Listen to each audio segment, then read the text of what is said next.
Welcome back to Vani recipes. ఇవాళ egg role ఏ విధంగా చేసుకోవాలో చూపిస్తానండి. చాలా సింపుల్గా పిల్లలకి స్నాక్ లేదంటే టిఫిన్కి చేయొచ్చు. ఈ విధంగా పిండి కలిపి పెట్టుకోవాలి. నేనైతే మైదా అసలు వేసుకోలేదండి. దీంట్లో కొంచెం హాఫ్ కప్పు గోధుమ పిండి, ఒక కప్పు వచ్చేసి జొన్న పిండి వేసానండి. ఇప్పుడు చూడండి ఏ విధంగా రెడీ చేసుకోవాలో చూపిస్తాను. ప్యాన్ పెట్టుకొని అందులో ఒక 2 టేబుల్ స్పూన్ ఆయిల్ వేసుకునేసి, ఇంకా తర్వాత అది కొంచెం ఫ్రై అయిన తర్వాత దాంట్లోనే ఒక ఆనియన్, క్యాప్సికమ్ ఒకటి, అదేవిధంగా క్యాబేజ్, ఇవన్నీ చిన్న పీసులుగా కట్ చేసి పెట్టుకునేసి ఇవన్నీ ఒక్కొక్కటిగా యాడ్ చేసుకొని అవి కొంచెం బాగా ఫ్రై అవ్వాలి. మీడియం ఫ్లేమ్లో పెట్టుకోండి, లేదంటే 90% ఫ్లేమ్లో పెట్టుకునేసి దాన్ని బాగా ఫ్రై చేసుకోండి. ఇప్పుడు అందులో కొంచెంగా మిరియాల పొడి, కొంచెంగా టేస్ట్కి తగినంత సాల్ట్, ఎక్కువ సాల్ట్ పట్టదు, కొంచెంగా కారపొడి, ఎందుకంటే ఇది కొంచెం తక్కువ వేసుకోవాలి, చాలా తక్కువగా వేసుకోండి ఇవంతా క్వాంటిటీ.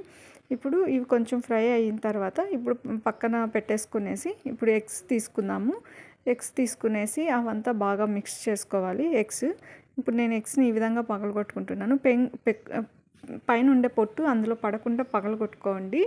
అందులో ఎక్కడ పొరపాటున పడ్డా కూడా మీరు తినడానికి చాలా కష్టమవుతుంది.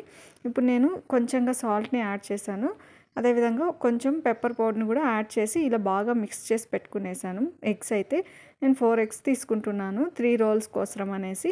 ఇక్కడ చూడండి, ఇప్పుడు కలిపి పెట్టుకున్న పిండిని కొంచెం మెత్తబడాలి. జొన్న పిండి కాబట్టి నేను చాలా కొంచెం పిండి మెత్తగా లేకోకుండా కలుపుకున్నానండి. ఈ విధంగా దీన్ని జొన్న పిండితో కూడా మనకి రోల్ అనేది చాలా బాగా వస్తుంది. ట్రై చేయండి. గోధుమ పిండి మైదానే కాకోకుండా ఒకవేళ అంటే సైడ్లో కరెక్ట్గా రాకపోయినా కూడా టేస్ట్ అయితే చాలా బాగుంటుంది. పెనం పెట్టేసి హీట్ ఎక్కిన తర్వాత ఇప్పుడు మనము 2 సైడ్స్ కాల్చుకుంటూ, అటు సైడు ఇటు సైడు కాల్చుకుంటూ 2 సైడ్స్ ఆయిల్ అప్లై చేసుకోవాలి. ఆయిల్ మొత్తం స్ప్రెడ్ చేసుకున్న తర్వాత ఇటు సైడ్ ఇలా కాల్చుకోవాలి. ఇలా కాలిన తర్వాత ఇంకా ఆయిల్ 2 సైడ్స్ని అప్లై చేసుకునేసి దాని మీద మనము పక్కన కట్ చేసి పెట్టుకున్న ఎగ్ని యాడ్ చేసుకోవాలి. ఇక్కడ నేనైతే దానికి సరిపడా అంత ఎగ్ని యాడ్ చేస్తున్నాను. ఇక్కడ చూడండి, ఈ విధంగా వేసుకున్నాక దీన్ని అటు సైడ్ తిప్పుకోండి. ఈ టైంలో కొంచెం స్లో ఫ్లేమ్లో పెట్టుకోండి, లేదంటే మాడిపోతుంది. ఇప్పుడు మొత్తం ఈ విధంగా అయినా సరే మీకు మొత్తానికి పడుతుందన్నమాట. సో కాసేపు ఆగి ఒక 2 మినిట్స్ చూసారంటే ఈ విధంగా అయిపోతుంది. ఇక్కడ చూడండి, మైనీస్ అనేది ఆప్షనల్ అండి. మీకు ఇష్టం ఉంటే వేసుకోండి, ఇంట్లో ఉంటే వేసుకోండి, లేదంటే లేదు.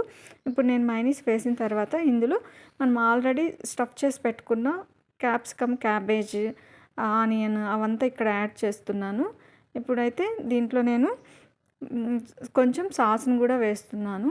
నేను ఇదంతా ఈ 2 ఆప్షనల్. మైనీస్ అనేది, సాస్ అనేది మీకు ఇంట్రెస్ట్ ఉండి మీ ఇంట్లో ఉంటే వేసియండి పిల్లలకి, లేదంటే లేదు. ఇంకా పేపర్లో ఫోల్డ్ చేసేసి ఇచ్చేస్తున్నాను నేనైతే. ఈ విధంగా చేసుకోండి, పిల్లలు కూడా ఇష్టంగా తింటారు.